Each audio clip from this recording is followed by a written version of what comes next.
வணக்கம். Hitech news TV செய்திகள். சென்னை சேப்பாக்கத்தில் உள்ள பத்திரிகையாளர் மன்றத்தில் செய்தியாளர் சந்திப்பு நடைபெற்றது.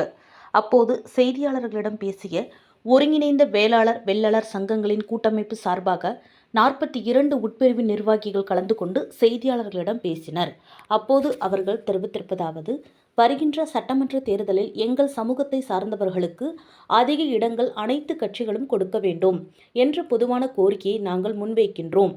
அதேபோல் ஒருங்கிணைந்த வேளாளர் வெள்ளாளர் சங்கங்களின் கூட்டமைப்பின் சார்பில் நாங்கள் கொடுக்கின்ற கடிதத்தை கொண்டு வருகின்ற வேட்பாளர்களுக்கு அது எந்த கட்சியாக இருந்தாலும் அங்கே அவர்களுக்கு தேர்தலில் போட்டியிட அனுமதிக்கப்படுமானால் நிச்சயம் தமிழ்நாட்டில் இருக்கின்ற 2.5 கோடி வேளாளர்களும் நவீன கால சாதனங்களை பயன்படுத்தி கடந்த 7 ஆண்டுகளாக எங்களுடைய பெயர் பிரச்சினை எழுந்தது முதல் தொடர்பில் இருக்கின்றோம். நிச்சயமாக மாபெரும் மாற்றத்தை எங்களால் செய்ய முடியும்.